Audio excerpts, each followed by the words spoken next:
और शंख में भर कर के जल पूरे घर में छिड़क लिया जाए तो उसके घर के सारे नेगेटिव पॉइंट, उस परिवार के जीवन के पाप ताप सभी का संकट दूर हो जाता है और उसे विष्णु भगवान का पूर्ण रूपेण आशीर्वाद प्राप्त होकर जीवन धन्य बन जाता है।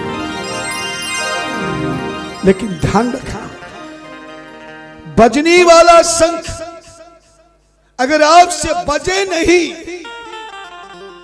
तो कोई बात नहीं, लेकिन आप उसमें जल भरकर सुबह शाम अपने घर में तो छिड़क सकते हैं।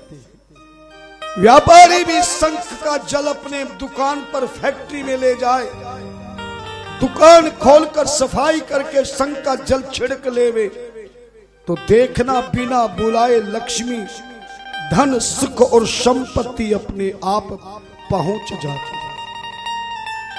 लेकिन शंख के बारे में ध्यान रखना, शंख को कभी भी किसी जल के पात्र के जल में डुबोकर नहीं धोना चाहिए। उदीर्णा जलम ग्राह्यम शंख जले न मज्जियत। किसी भी प्रकार के जलाशय में, बाल्टी के जल में, नदी में, गंगा में, जमुना में, घर के किसी पात्र में भरे हुए जल में कभी शंख को डुबोना नहीं चाहिए। शंखस्य पृष्ठ संलग्नम जलम पाप कर्म भूम। ध्यान देना, क्योंकि शंख का जल डालकर स्नान कराए, इस शंख स्नान जल का पान कभी नहीं करना चाहिए। जो शंख को जल, इसलिए शंख को जब भी धोना हो तो उल्टे हाथ में शंख को लेकर के उसके ऊपर जल डाल करके फिर शंख को धोए, कपड़े से साफ करे और उसे जल भर के अपने घर के मंदिर में रखें। और जल हमेशा वायव्य दिशा में, मंदिर की दिशा भी बनेगी, देखना बनेगी ना। मंदिर जो चकोर आपने बनाया है उसकी दिशा नहीं होगी क्या? सामने वाला भाग पूर्व का होगा, आगे आपके बिल्कुल सामने वाला पश्चिम होगा, आपके सीधे हाथ की ओर दक्षिण होगा, आपके उल्टे हाथ की ओर होगा। तो शंख को हमेशा वायव्य दिशा में स्थापना करनी चाहिए और शंख को कभी बिना आसन के मंदिर में या जमीन पर नहीं रखना चाहिए।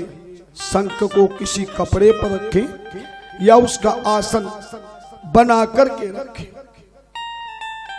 प्रत्येक गृहस्थी के घर के मंदिर में एक गरुड़ घंटी का होना भी परम आवश्यक है। अगर आपने मेरे कहे अनुसार घर का मंदिर बना लिया और विश्वास करके, दृढ़ निश्चय करके जो विधान पूजा का बताऊंगा तुमने कर लिया, तो मेरे 25 वर्षों का अनुभव है आपकी इस चेन्नई में भी बहुत सारे ऐसे भक्त शिष्य हैं जिन्होंने टीवी पर मुझे सुनकर के उन कार्यों को किया। वो मुझसे कह रहे थे कि महाराज 3 वर्ष से हम आपकी कथा को देख रहे हैं, 3 वर्ष हमारी हालत बहुत खराब थी, मगर आज 3 वर्ष में आपके बताए अनुसार की गई मंदिर की स्थापना और पूजा के फल से वाकई में प्रत्यक्ष प्रमाण है कि आज हमारा जीवन धन्य हो गया है। इसलिए आप भी विश्वास करें, एक गरुड़ घंटी भी होना परम आवश्यक है और एक घर में गंगा जली का होना भी परम आवश्यक है। गंगा जली किसको कहते हैं?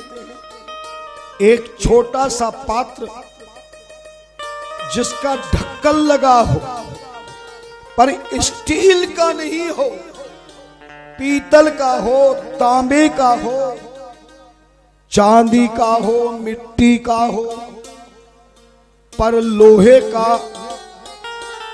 नहीं होना चाहिए। ध्यान देना, एक छोटी सी लुटिया जिसमें ढक्कन हम लगा सके, ऐसा पात्र लाकर उसमें गंगा जल भरकर आप ढक्कन लगाकर इसकी गर्दन में मोली कलावा बांधकर अपने घर के मंदिर में ईशान दिशा में, और ईशान दिशा किसकी है बताई थी हमने, भगवान शिव की है। मंदिर के ईशान दिशा में शिव जी की एक तस्वीर लगाकर, और इतनी ही बड़ी तस्वीर या मूर्ति लगाए जितना तुम्हारा मंदिर है, छोटा है तो छोटी,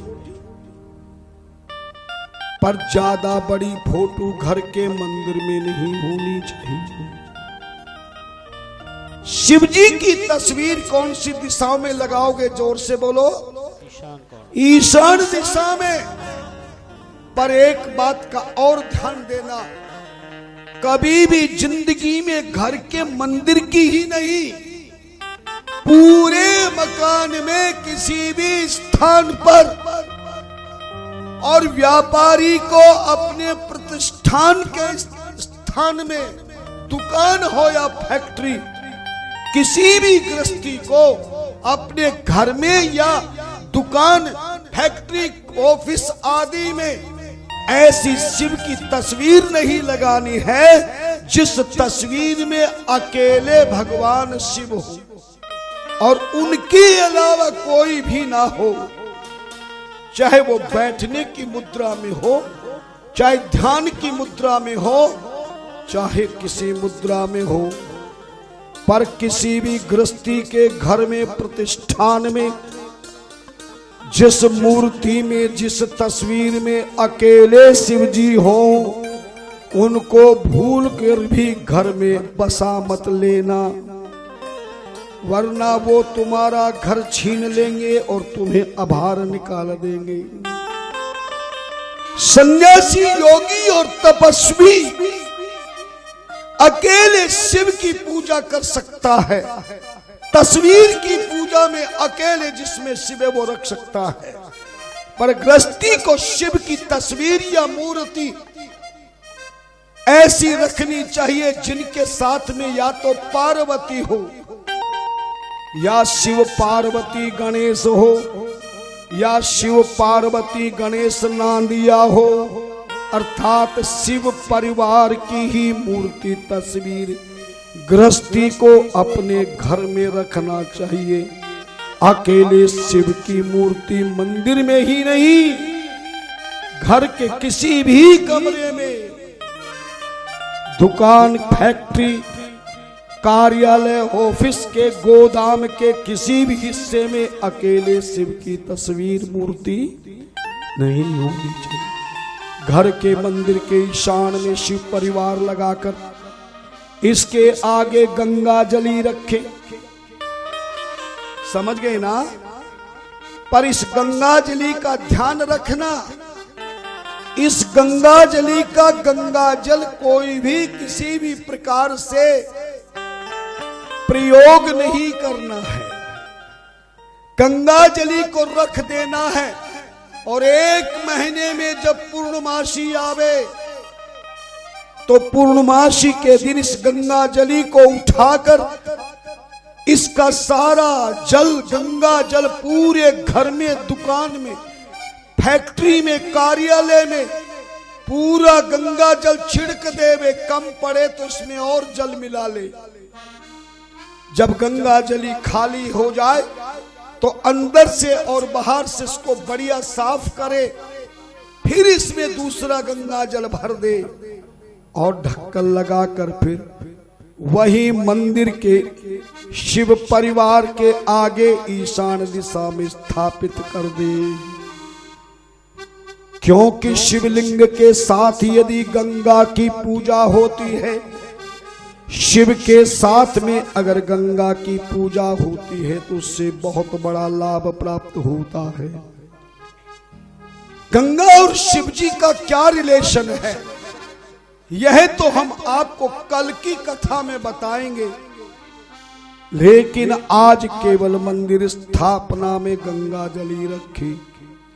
और जिसके घर में कलेश होता है, द्वेष होता है, घर में बीमारी पीछा नहीं छोड़ती, झगड़ा रहता है, कलेश वाद विवाद संवाद चलता है, परिवार के सभी सदस्यों की बुद्धि अलग अलग हो गई है और आपके जीवन में कष्टदायी जीवन हो गया है, तो इस गंगा जली के गले में, इस मोली कलावे के धागे में एक छोटा सा मूंग के साम, मूंग जानते ना, मूंग की दाल बनती है, मूंग के समान के साइज का मूंगा जो सिंदूर रंग का होता है, सिंदूर का जैसा रंग होता है, ऐसा छोटा सा मूंगा जिसमें छेद हो, ऐसा मूंगा आपको मिल जाएगा। ऐसे मूंगे को कलावे में पिरोकर इस गंगा जली की गर्दन में बांध देवे और एक चांदी का सिक्का चाहे घर में पुराना रखा हो, पर असली होना चाहिए, नकली नहीं। और जिस गरीब आदमी के पास चांदी का सिक्का नहीं, तो वह भारत सरकार का 1 रुपया इसमें डाल कर रखी और हर महीने गंगा जल छिड़क करके साफ करके गंगा जल डाल के फिर सिक्का डाल दे और मूंगा उसमें बंधा रहना चाहिए। कलावा गंदा हो जाए, टूट जाए तो दोबारा नया कलावा पिरोकर फिर बांध दे। इस प्रकार गंगा जली रखे। यद कार्य सतम कृत्वा कृतम गंगाभिषेचनम सर्वतत्तस्य गंगाभ्यो दहत्यग्निरिवेन्धनम सर्वकृति युगे पुण्यम त्रेतायां पुष्करम स्मरत् द्वापरेऽपि कुरुक्षेत्रम गंगा कलियुगे स्मृता। जैसे अग्नि ढेर सारे लकड़ी के ईंधन को जलाकर राख कर देती है, ऐसे जिस गृहस्थ के मंदिर में गंगा जली रखी जाएगी, उस घर में कितनी भी पाप हो, उस भूमि में कितने भी दोष हो, इस गंगा जली के प्रताप से सारे दोषों का मुक्ति हो जाती है। बहुत कुछ लिखा है गीता में भी। कृष्ण भगवान कहते समय की मेरे पास बहुत कमी होती है, वरना तो मसाला तो मैंने इतना तैयार किया है, ये शिव पुराण 1 महीने भी हो तब भी आपको रोजाना बिल्कुल नई ही चीज सुनने को मिलेगी। मैंने 7 वर्ष तक आप सभी भक्तों के भावना को देखकर मेरे मन में विचार आया कि आज से 100 साल पहले का ये मोबाइल रख दे, क्योंकि हमारी कथा का नियम है, जो कथा में मोबाइल चलाएगा उसको हमारी शिव पुराण में चढ़ाना पड़ेगा, और जो मोबाइल चढ़ गया उसे वापस नहीं मिलेगा। इस समय तो मोबाइल की बहुत ज्यादा सख्त जरूरत है। हमारे मैनेजर का मोबाइल ही चुरा ले गया तुम्हारा ये चेन्नई शहर, वो जीवन भर याद रखेगा। कहे महाराज हम तो सोचते थे हमारा यूपी ही ऐसा है जो लोगों के सामान चुराता, या तो मोबाइल चुरा लेगा। और मैनेजर का मोबाइल बहुत कीमती होता है, मैनेजमेंट उसके हाथ में होता है। वो बेचारा इतना सुस्त हो रहा है, नहीं तो मस्त रहता था। अब हमारे पास तो इतना धन नहीं कि हम दिला दें,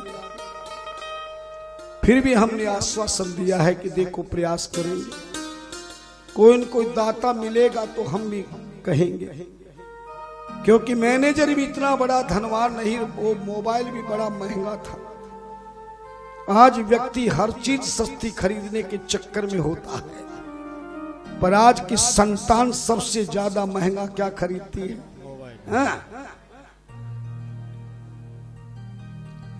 और कुछ बीच में गड़बड़ हुई थी कि लोगों का थोड़ा सा ध्यान छूटा था, मोबाइल से मोह टूटा था, मगर इस जियो कंपनी ने तो और ज्यादा आनंद दे दिया।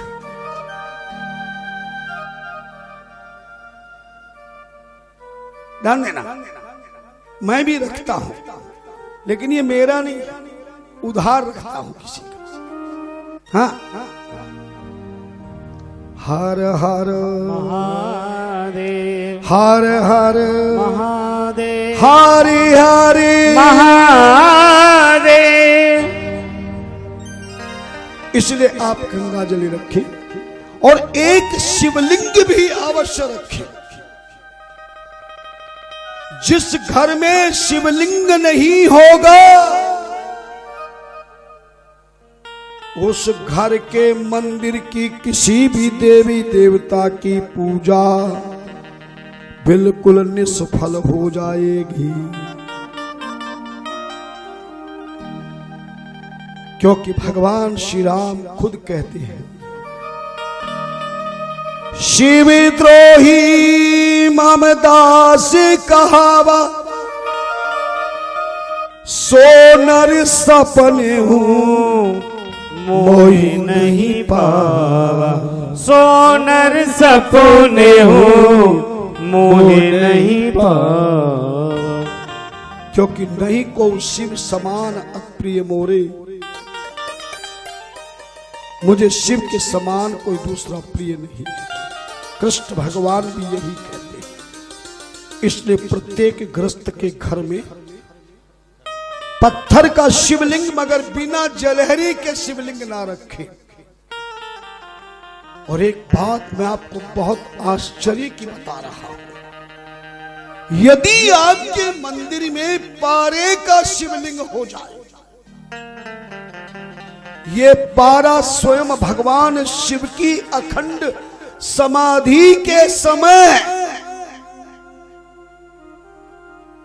जब कामदेव ने उसकी समाधि तोड़वाई और कामदेव को भस्म किया, रति को वरदान दिया, तब भगवान शिव की शक्ति से ये पारा प्रकट हो गया।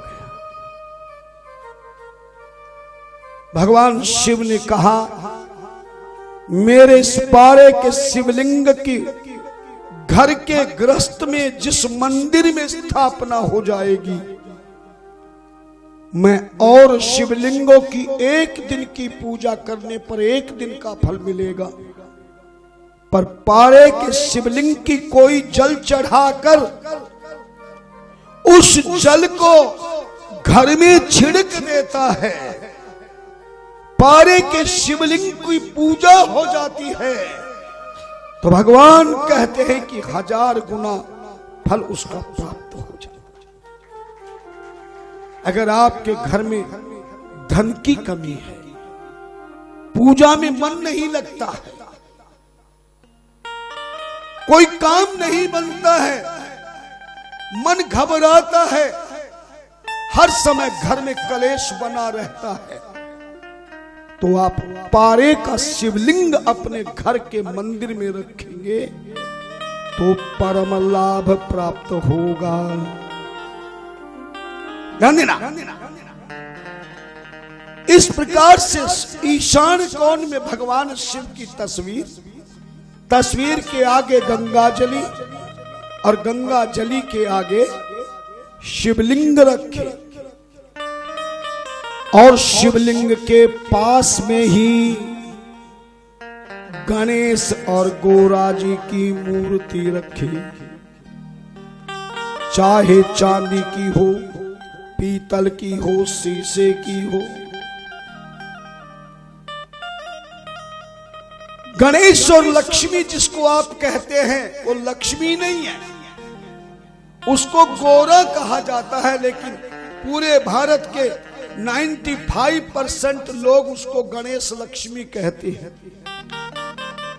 और दिवाली के दिन भी उसी की पूजा करते हैं, जबकि दिवाली के दिन उसकी पूजा नहीं करनी चाहिए।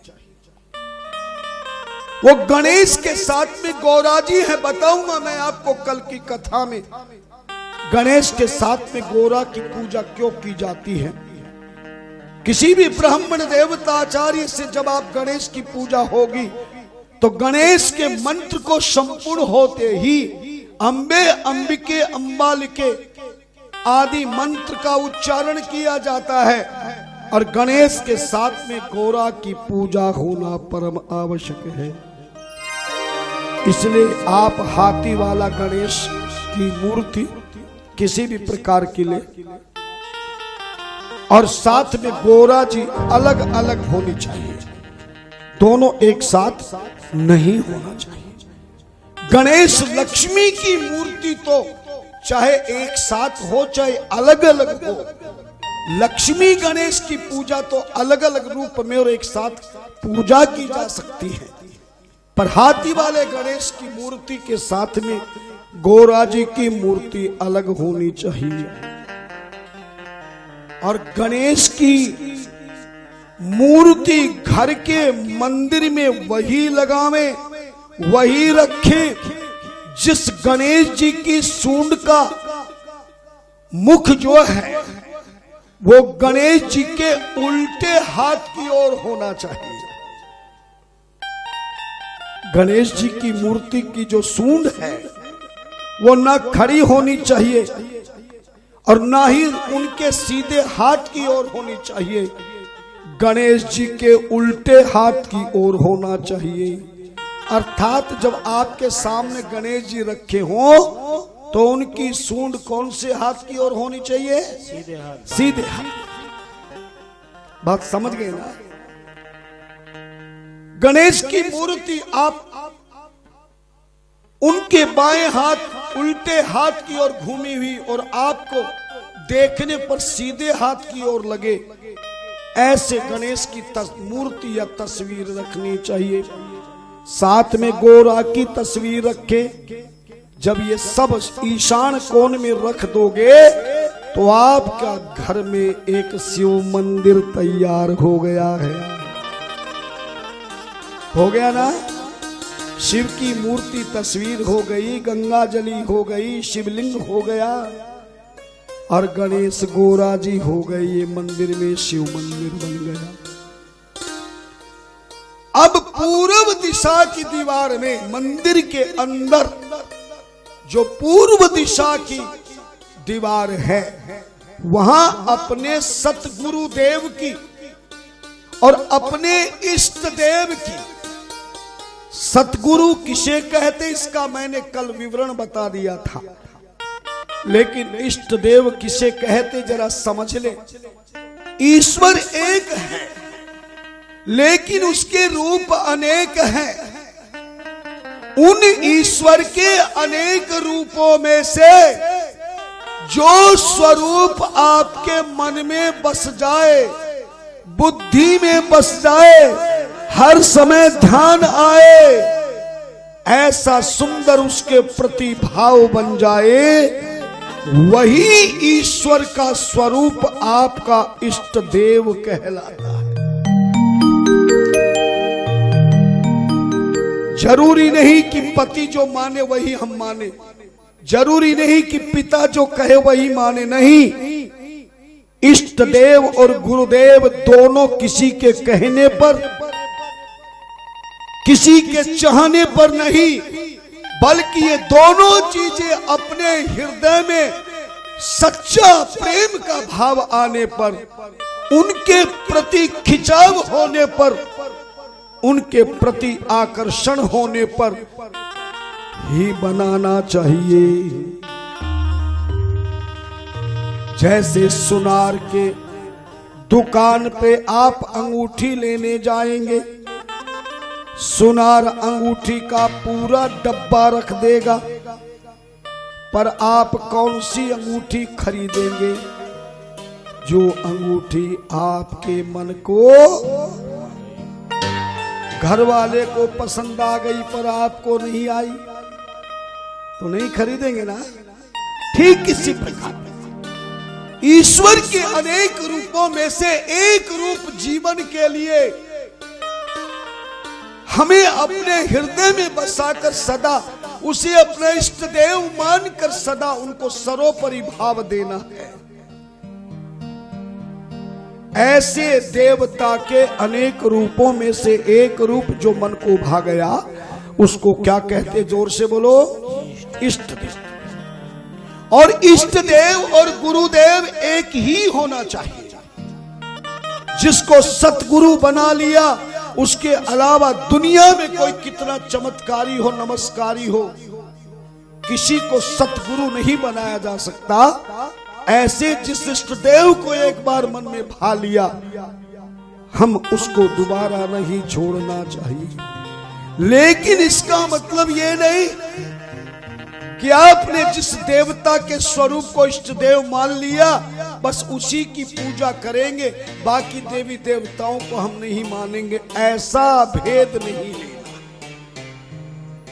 जैसे एक धर्म पत्नी का एक पति घर में होता है, वो पति के साथ रह के घर में अपने सास ससुर की भी सेवा करती है, जेठ देवर की भी सेवा करती है, बाहर से आए मेहमानों की भी सेवा करती है, आए वे संत महात्माओं की भी सेवा करती है। जैसे घर में पति हमारा एक है, पर उस पति के माध्यम के रिश्तेदारी में उन्हीं के जान पहचान की वजह से आप दूसरों की सेवा करते हैं। ठीक इसी प्रकार हमें अपने इष्ट देव की विशेष रूप से भाव रखना चाहिए। बाकी समस्त देवी देवताओं की भी खूब पूजा पाठ जप करना चाहिए। जैसे सोना एक है, कभी वो चूड़ी का रूप धारण कर लेता है, कभी हार का रूप धारण कर लेता है, कभी चैन का रूप धारण कर लेता है, कभी कुंडल का रूप धारण कर लेता है, पर सोना एक है। ऐसे ही जो आपका इष्ट देव है, उसकी पूजा के बाद जब दूसरे देवताओं की पूजा करेंगे तो यही कहेंगे कि मेरा ही इष्ट देव समय के अनुसार इस रूप में हो गया है ना।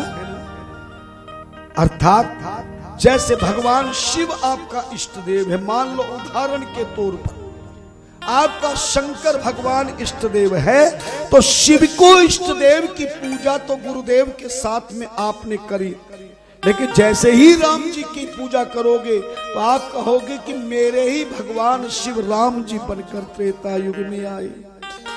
कृष्ण राधा की पूजा करो तो कहो मेरे ही शिव जी राधा कृष्ण बन गए।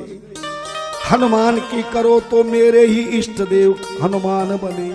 काली भैरव किसी की भी पूजा करो, जरूर करो, क्योंकि हमारे यहाँ धर्म ग्रंथों में लिखा है कि जीवन में कभी भी अकेले देवता की पूजा नहीं करनी चाहिए, अकेले इष्ट देव की पूजा नहीं करे। कोई धर्म पत्नी पूरे परिवार में खाली घर वाले की सेवा के अलावा किसी की सेवा ना करे तो अच्छी धर्म पत्नी कहलाएगी क्या, बोलो ना। परंतु जो पति देव को सर्वोपरि मान करके जो समस्त की उसी भावना में ये सोच कर करे कि ये मेरे पति का पिता है, ये मेरी पति की माता है, ये पतिदेव की बहन है, ये पतिदेव का भाई है, ये पतिदेव का मित्र है ना। पति से जो रास्ता मिला है, सच बताओ आप किसी के भाई हैं, धन्यवाद, आप किसी के भाई हैं, किसी के चाचा हैं, किसी के पति हैं, किसी के मामा हैं, किसी के आप फूफा हैं। जब भांजा मामा कह के पुकारे, पुत्र पिता कह के पुकारे, पिता बेटा कह के पुकारे, तो कौन बोलेगा? अलग अलग आदमी है क्या? भांजा मामा कहेगा तो भी वही बोलेगा, भाई भाई साहब कहेगा तो वही बोलेगा, पिता बेटा कह के कहेगा तो वही बोलेगा। जैसे एक ही व्यक्ति के संसार में अलग अलग रूप हैं। एक पुरुष पत्नी के लिए पति है, बहन के लिए भाई है, पिता के लिए पुत्र है, ससुर के लिए जवाई है ना? उसका हर जगह हर व्यक्ति की निगाह में अलग रूप है, नाता बना हुआ है। व्यक्ति एक है पर नाते रिश्ते अलग अलग। बात समझ गई कि यहीं पर डटा रहूं, आगे चल। इसलिए इष्ट देव और गुरुदेव की तस्वीर पूर्व दिशा में लगावे और बाकी जितनी देवी देवता बाकी बच गए हैं उन सभी की तस्वीर मूर्ति पूर्व दिशा से दक्षिण दिशा तक लगातार लगा देवे। समझ गए बात को? यदि आपको पंचायत का सिंहासन घर में होता है ना, वो जिसमें छोटी छोटी पीतल की मूर्तियां होती है, बहुत लोग रखते हैं, उसको मध्य में रखना चाहिए और उसी में शालिग्राम रखना चाहिए। शालिग्राम अवश्य होना चाहिए। बिना शालिग्राम के, बिना शंख के, बिना तुलसी के पत्तों के गृहस्थ जीवन में की गई मंदिर की पूजा का फल प्राप्त नहीं होता। इस प्रकार से आप अपनी पूजा करें। बात समझ गए ना?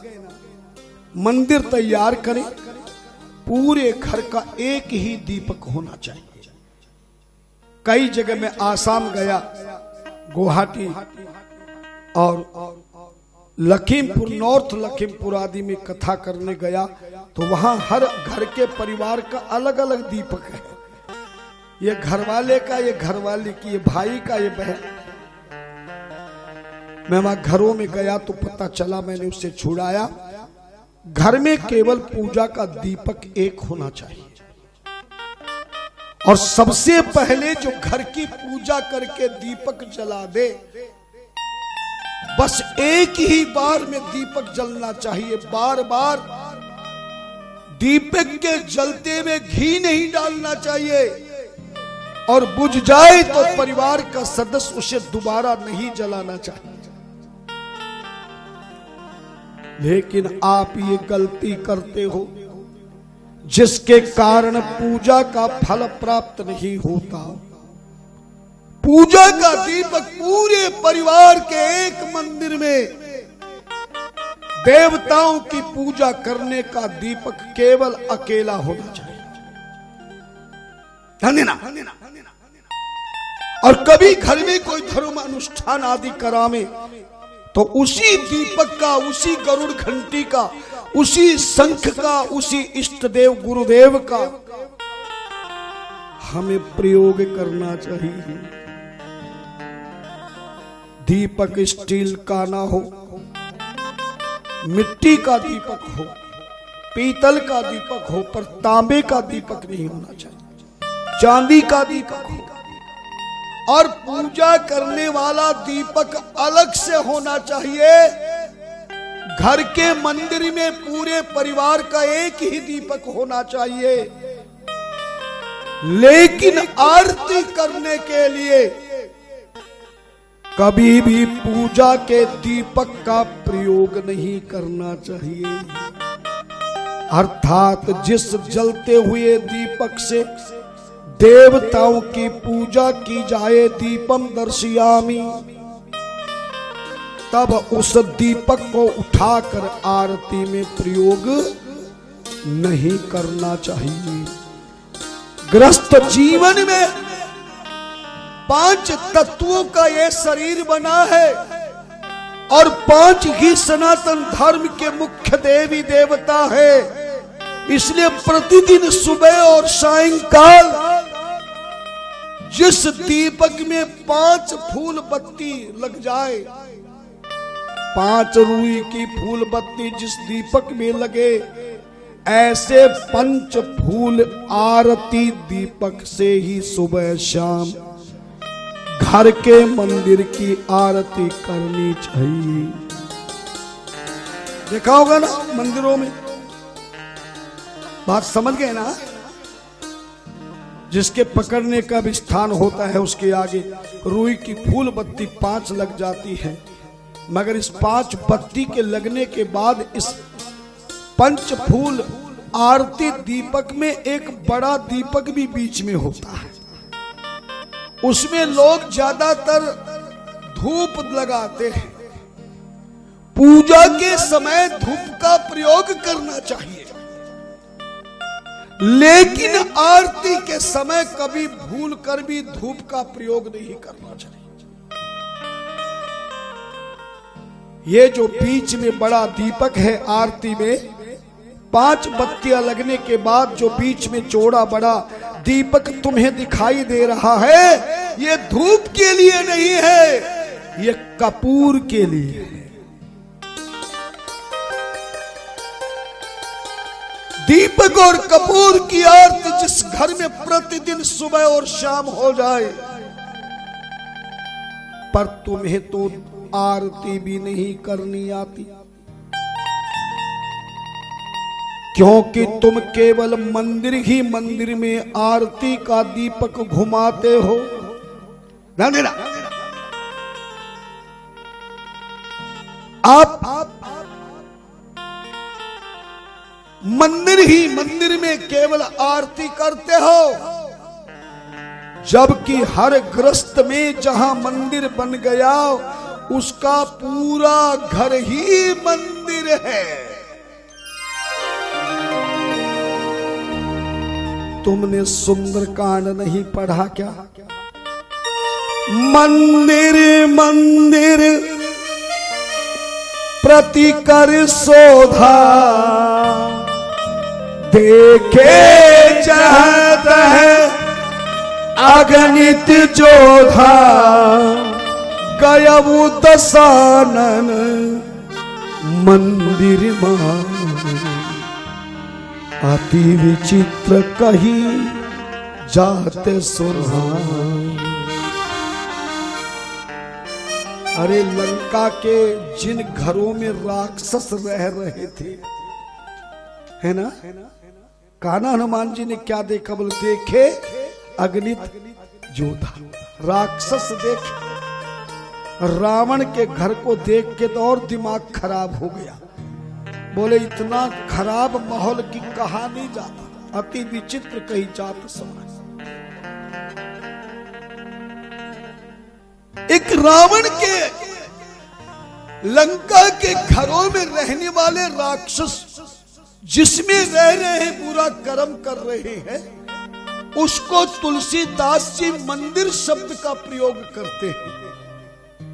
और जहां एक भगवान का भक्त है, कीर्तन हो रहा है, तुलसी का वृक्ष है, मंदिर बना हुआ है, गोसाई जी ने उस भक्त के मकान को मंदिर शब्द से संबोधित नहीं किया, उसे घर बताया। रामायुधि अंकित ग्रह, बोले शोभा बरनी न जाए, नव तुलसी का वृंद है, भीख हरस तेरा।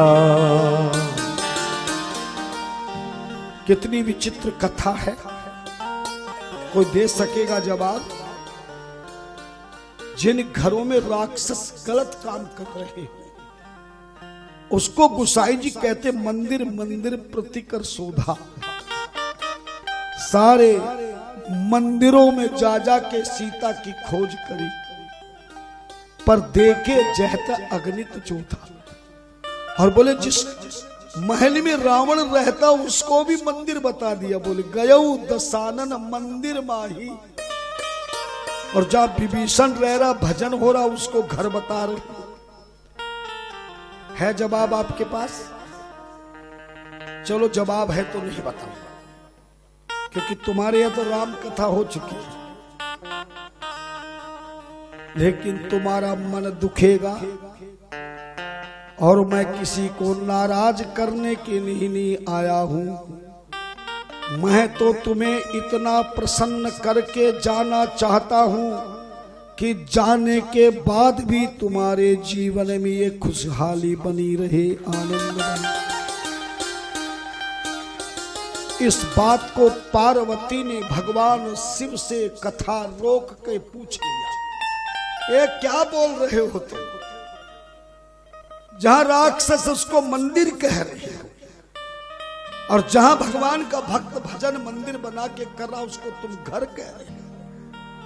तब शंकर भगवान ने बड़ा सुंदर उत्तर दिया, बोले गिरिजा संत चरण चली जाही। हे पार्वती, जिस स्थान पर संत का चरण स्पर्श हो जाए, है ना, क्या स्पर्श हो जाए? चरण। गिरजा संत चरण चली जाही। देवी संत का चरण जिस घर को छू जाए,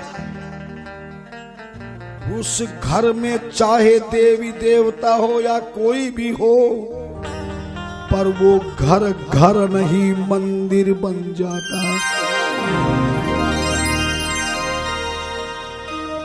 इसलिए चाणक्य जी ने कहा, न विप्रपादोदकम कर्दमानि न वेद शास्त्र करस्तानि स्वहा सुधा वर्जतानि समशान तुल्यानि ग्रहाणिता। जिस घर में कितना सुंदर मंदिर बना हो, बढ़िया से बढ़िया पत्थर लगा हो, बहुत बढ़िया डेकोरेट किया गया हो, डेकोरेशन हो,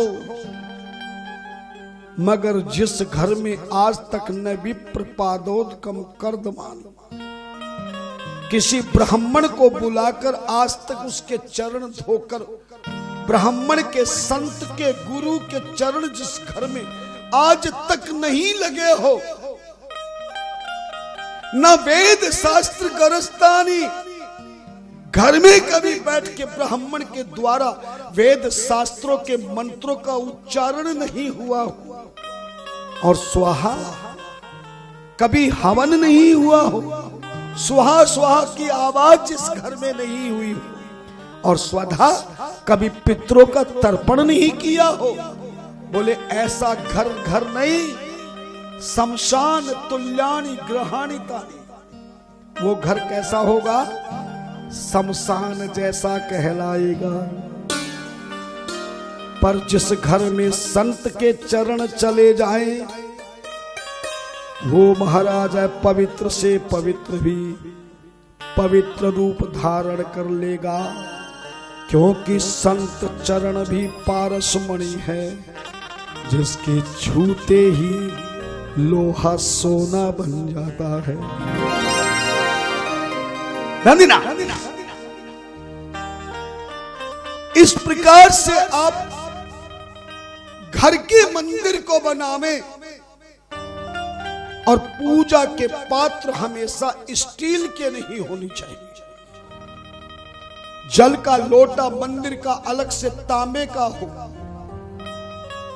ठाकुर जी को स्नान कराने के लिए छोटी सी तांबे की कटोरी, प्लेट तांबे की हो। सूर्य को अर्घ देने के लिए टोटी वाला छोटा लोटा हो, और साथ में जो शिवलिंग को स्नान कराएंगे और शालिग्राम को स्नान कराएंगे, जब इन दोनों का जल मिला देंगे तो पीने लायक हो जाएगा कि नहीं? बोलो ना, सिर मत हिलाया करो, बोला करो। ये तो धामपुर वाला महाराज है जो तुम्हें बार बार बोलने के लिए कहता है। तुम्हारे घर वाले तो तुम्हें घर में बोलने भी नहीं देंगे। सास कहेगी चुप हो जा, पहले मेरी सुन, और ज्यादा बोलोगे तो कहो तुम बहुत बोलते हो। ये तो ये धामपुर का ही संत है जो तुम्हें खूब बोलने की छूट दे रही, मगर तुम भी ऐसे अकड़े हुए हो कि जब जब महाराज बोलने के लिए कहो तो सिर हिलेगा या हाथ हिलेंगे, पर मुंह नहीं हिलेगा। और एक बात और बता देता हूं, किसी को भी कोई बार बार पूछे फिर भी सिर हिले हाथ हिले मुंह ना हिले, ऐसे दो ही व्यक्ति करते हैं, या तो जिसके मुख में बोलने की शक्ति नहीं, और अगर बोलने की शक्ति और फिर भी वो करता रहे, हाथ सिर हिलाता रहे, तो समझ लो कि उसके बीच में कोई न कोई झगड़ा हो रहा है। जब सास बहू का झगड़ा हो जाए और झगड़े में भी और रगड़ा भी, तब सुबह उठ के जरा सास से कहना माताजी चाय लाऊं, तो सास बोलेगी नहीं। वही आदमी नहीं बोलता जो आपस में नाराज होता है, तो भैया तुम्हारी मेरी कोई नाराजगी तो है नहीं, और गलती भी हो जाए तो माफ कर देना। 2-3 दिन की बात है, फिर तुम तुम्हारे घर हम हमारे घर, खुश हो रहे हो ना कि कब जाएं और कब खुश हो जाएं। तुम्हारी बात से लग रहा है। हरि हरि हरि हरि हरि हरि महादेव। टोटी वाला लोटा शिवलिंग को स्नान कराने के लिए और सूर्य को जल देने के लिए शालग्राम को स्नान संग से कराया जाएगा, लेकिन दोनों का जल एक पात्र में रखा जाता है, जिसको पंच पात्र कहते हैं।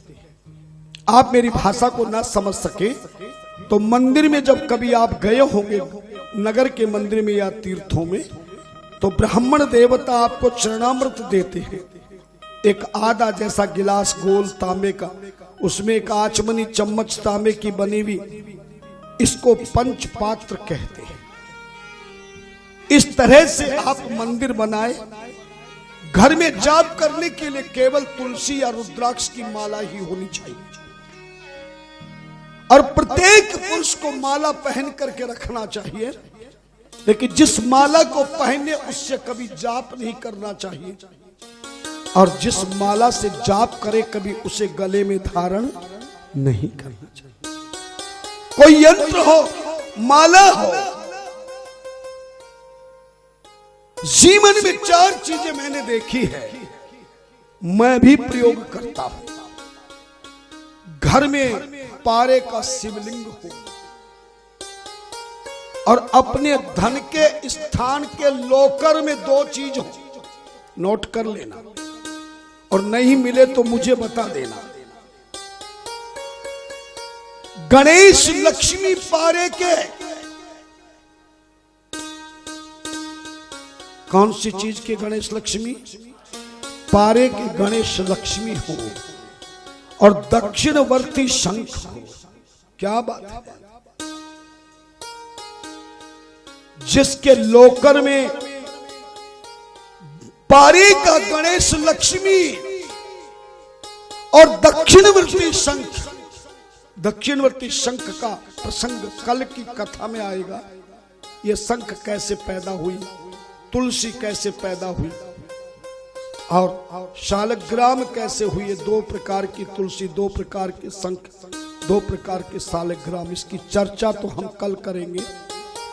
आज केवल इतना सीख लो, जिंदगी में यदि तुम्हें धनवान बनना है, आरोग्यवान बनना है, बलवान बनना है, बुद्धिमान बनना है। मैं भी बचपन में एक बहुत गरीब परिवार का बालक रहा हूं।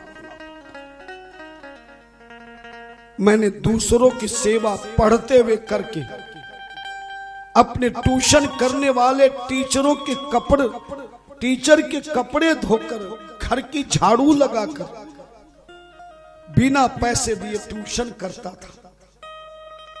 लेकिन जब मैंने 7 वर्ष की साधना करी, संतों के द्वारा, विद्वानों के द्वारा, ज्ञानियों के द्वारा बताया गया, और मैंने उसका प्रयोग किया,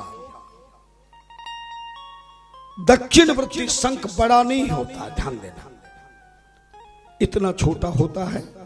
बहुत ज्यादा से ज्यादा थोड़ा इतना होगा। आप किसी के चक्कर में न आवे, कभी परेशान हो जाए तो भजन पुस्तक ले लेना हमारे, उसमें टेलीफोन है। एक शुभ मंगलम नाम की संस्था को मैंने तैयार किया है।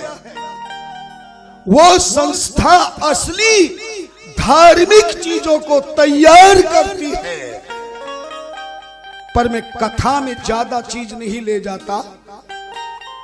इन चीजों का एक छोटा सा डिब्बा होता है, जिसके भाग्य में होगा मिलेगा।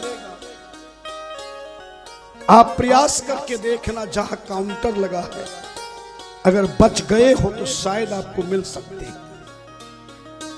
पारे के शिवलिंग, पारे के लक्ष्मी गणेश और दक्षिणवर्ती शंख किसी भी चांदनी रात के शुक्ल पक्ष के शुक्रवार के दिन आप इन दोनों की स्थापना करें। लाल वस्त्र बिछाकर लक्ष्मी की मूर्ति तस्वीर को अलग अलग हो या एक जगह, पारे को लोकर में स्थापना कर दे, रख दे में उसकी रोज पूजा ना करे, केवल दिवाली के दिन ही निकाल कर पूजा करे और रात्रि को ही वापस लोकर में रख दे। और दक्षिणवर्ती शंख को घर के मंदिर के सामने छोटा सा लाल नया वस्त्र बिछाकर उस शंख को, उसका मुख अपनी ओर कर ले, खुला भाग ऊपर की ओर कर ले, और एक एक अक्षत, क्या चीज, आप तो समझ गए होंगे, प्रत्येक साबुत चावल का दाना, किसी भी प्रकार का हो लेकिन साबुत हो, सस्ता या महंगे की बात नहीं, बासमती हो, सेला हो, गोल्डन हो, कोई भी प्रकार का चावल का वो दाना जो टूटा हुआ नहीं, उसको अक्षत कहते हैं। एक कटोरी में लेके बैठ जाना, पूर्व दिशा में आसन, गर्म आसन पर बैठकर उस शंख में एक एक दाना ओम महालक्ष्मी नमः, कौन सा मंत्र बोलेंगे, ओम महालय, और क्षत्रि वाला आधा क्षय, फिर इस आधे क्षय में आधा मम्मा, फिर यज्ञ वाला ये, और ये के ऊपर 2 मात्रा। दोबारा फिर सुन ले आप, ओम श्री महा तक तो महा और लय, लय लट्टू वाला 3 अक्षर तो साबुत आएंगे, पर लय के आगे क्षत्रि वाला आधा क्षय, और इसी आधे क्षय में मैं भी आधा लगाए, और आधे मैं के साथ में यज्ञ वाला ये बना दे, और ये के ऊपर 2 मात्राएं लगा दे। ये ओम श्री महालक्ष्मी नमः, ये लक्ष्मी का परम सुंदर बीज मंत्र है। जीवन में जब भी धन की कमी हो जाए, कर्ज हो जाए, मकान ना बन पाए, किराए के मकान में रहे, तो आप इस महामंत्र से एक एक अक्षत दक्षिणवर्ती शंख में डालते हुए बोलते रहे। जैसे मंत्र पूरा हो, एक एक दाना डाले, इकट्ठा नहीं, 15-20 मिनट में वो भर जाएगा। उसे लाल कपड़े में बांधकर आप इसे लोकर में रख लें। पारे का लक्ष्मी गणेश की मूर्ति, दक्षिणवर्ती शंख घर के लोकर में हो, और मंदिर में पारे का शिवलिंग हो, और जो देवी माता बहन बेटी बीमार रहती है, परेशान रहती है, बुद्धि में तेज होता है, ऐसी नारी को बहुत सुंदर मैं अपने हाथों से तैयार करवाता हूं जब समय मिलता है आपके लिए, क्योंकि मैंने आपको कई बार बताया मैं कमरे से बाहर भी नहीं निकलता, यानी आश्रम में भी पूछ लेना। अभी भी मैं आपके यहां आया हूं तो सुबह और रात को मैं 10-11 बजे तक सोता हूं, इसलिए बहुत लोग मुझसे नाराज हो जाते हैं कि ये बड़ा ऐसा महाराज आया जो हमसे मिलता भी नहीं। मैं क्या मिलूंगा तुमसे, कितना मिलोगे मुझसे? जब बैठोगे तो केवल संसार की बात करोगे। इसलिए मैं 2-3 दिन तो साधना कर लेता हूं, खुराक पूरी ले लेता हूं। कई समिति वाले सोचते कि महाराज जी के अंदर अंदर रबड़ी मलाई तो नहीं खाते।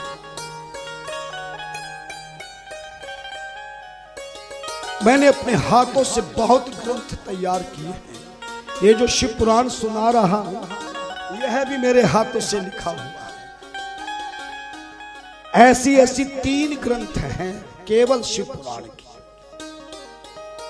ईश्वर ने आप जैसे भक्तों के लिए मुझे जन्म देकर के ज्ञान दिया है, ध्यान दिया है।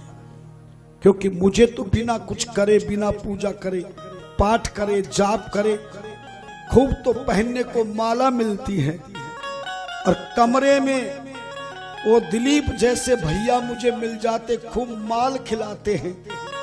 और जिस संत को माला और माल दोनों मिल जाए फिर क्या हो जाएगा?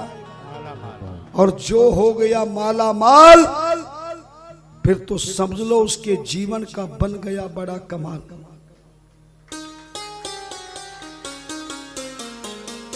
सूत जी कहते हैं ऋषियों, इस तरह मंदिर बनाए। बात समझ गए? आपको कभी भी किसी भी धार्मिक वस्तु की आवश्यकता हो और कभी भी कोई कष्ट आवे, मैं निवेदन करूंगा, प्रार्थना करूंगा, गुजारिश करूंगा, अरदास करूंगा। मैं आप जैसी जनता को, भक्तों को जो सत्संग में समय लगाकर संतों की सेवा में लगते हैं, मैं केवल ये नहीं कि कथा करके चला गया और आपसे नाता टूट गया। भजन की पुस्तक में आपको कई टेलीफोन नंबर मिलेंगे, जब भी कोई आवश्यकता हो कर सकते हैं।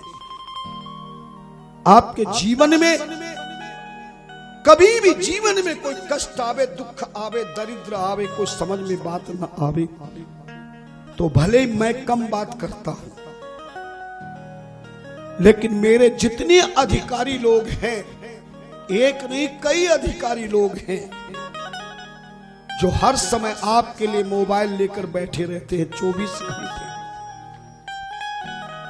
इसलिए बहुत मुश्किल से फोन मिलता है। कई लोग शिकायत करते, महाराज 4 दिन के बाद आपका फोन मिला है, क्योंकि व्यस्त रहता है। हर व्यक्ति का जवाब दिया जाता है। हाँ, मुझसे मिलने का और मुझसे बात करने में आपको थोड़ा कष्ट हो सकता है, करता तो हूं पर थोड़ी सी अदाएं हैं मेरी, तब मैं करता हूं। जो बेटियों के लिए अपने हाथों से, गरीब बेटियों के लिए जो अपने हाथों से दान करके ट्रस्ट की रसीद को प्राप्त करके बेटियों को पढ़ाने में सहयोग देता है, मैं उसके फोन को रात को 2 बजे भी उठाकर बात करता हूं।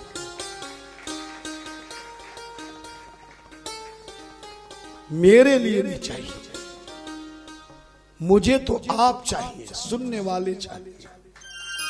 मुझे तो ये माहेश्वरी सत्संग समिति चाहिए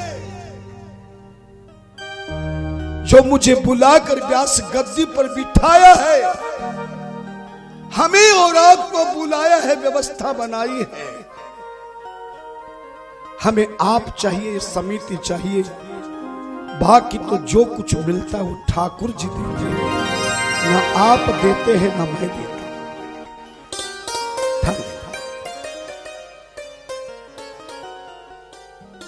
इसलिए मंदिर बनाकर हमेशा जलते हुए दीपक को ठाकुर जी के सीधे हाथ की ओर रखना चाहिए और पूजा करने वाले का उल्टा हाथ होगा दीपक रखने की जगह। और धूप आदि को ठाकुर जी के उल्टे हाथ की ओर और पूजा करने वाले के सीधे हाथ की ओर रखना चाहिए। जब जब भी दीपक लगाएं, आरती करें, दीपक को हाथ छू जाए, घी डाले, दीपक जलाए, दीपक का कोई भी कार्य करे तो हाथ जरूर धोना चाहिए।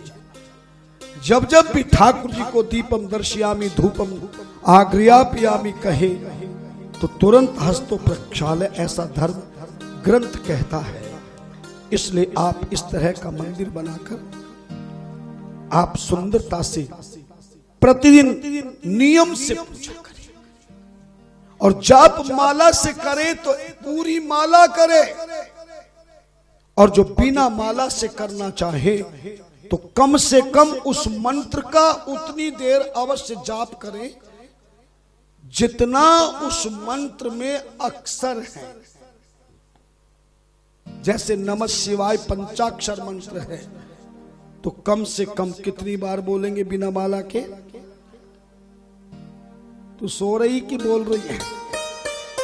ना उसको बोल रहा हूं, ये पीला पहन के आई है। हाँ, मेरी बहुत तेज आंख है। ना। और राजस्थान के लोग बड़े चतुर होते हैं। अभी मैं गया था अजमेर के पास में कथा करने, तो एक मैया रोजाना आवे कथा सुने और आंखें बंद करके खूब खर्राटे लेते। एक दो बार मैंने जगाया, तीसरी बार जगाया, पांचवी बार में मैया को गुस्सा आ गया। बोले बाप जी थे जानो हो कि मैं सो, पर मैं ना सुना, मैं तो जाग रही हूं। थारी कथा ने आंख बंद करके खूब मन लगाकर सुन रही हूं। जब उसने ये बात कही तो सोचा होगा कि महाराज सीधा साधा होगा। मैंने भी कॉर्डलेस माइक दे दिया मैया को। मैं कहा मैया चल तू सुन रही थी तो अब बता इबी इबी मैंने क्या सुनाई?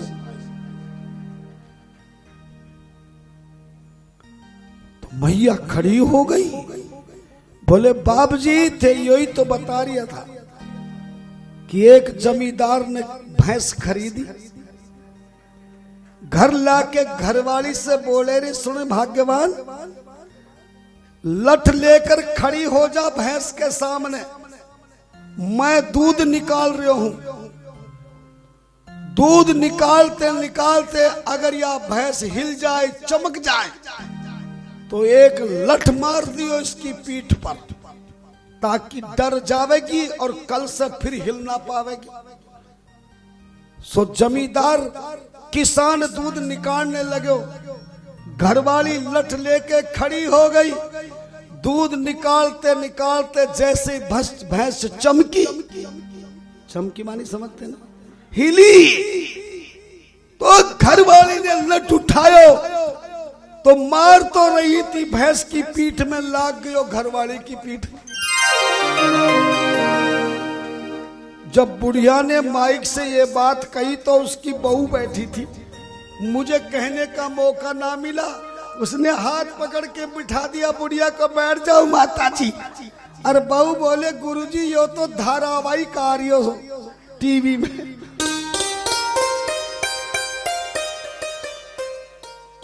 धामपुर वाले महाराज की कथा में कोई सोवे ये तो गजब हो जाएगा।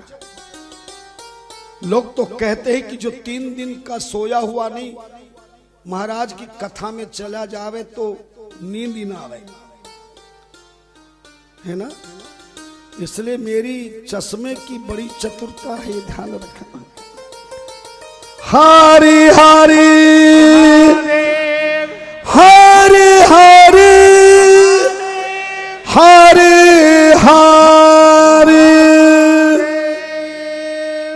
सूत जी कहते इस तरह मंदिर बनावे, रोजाना थोड़ी देर के लिए पूजा करे। वो जो मैं भी बता रहा था चरणामत रखने का पात्र, वो भी तांबे का हो, चम्मच हो। अब पूजा कैसे करें? फिर मैं शिव विवाह की कथा सुनाऊंगा। कई लोग शिकायत करते महाराज शिव पार्वती के विवाह की बड़ी जल्दी जल्दी सुना देते हैं। अब मेरी आदत है, जिस कथा को आप लोग खूब जानते हैं, सती चरित्र से लेकर शिव विवाह की कथा तुलसीदास जी ने भी रामायण में लिखी है। अधिकतर बहुत सारे लोग इस प्रसंग को 3-3 दिन तक सुनाते रहते हैं, लेकिन मैं 1 घंटे में शादी करा दूंगा, है ना। लेकिन उससे पहले आप मंदिर की पूजा को सुन लें। आप सोचते हैं कि हमने स्नान कर लिया, कपड़े पहन लिए और मंदिर में सीधे जाके पूजा करने लगे तो ठाकुर जी हमारी पूजा को स्वीकार कर लेंगे, पर यह बिल्कुल गलत है। अगर आप सच्चे हिंदू सनातन धर्मी है तो नोट करें रोजाना कैसे पूजा करनी है। जब तक ये शरीर पूजा मंदिर, घर के मंदिर में जाने लायक नहीं बनेगा, तब तक आपकी की गई पूजा कोई भी देवी देवता स्वीकार नहीं करेगा।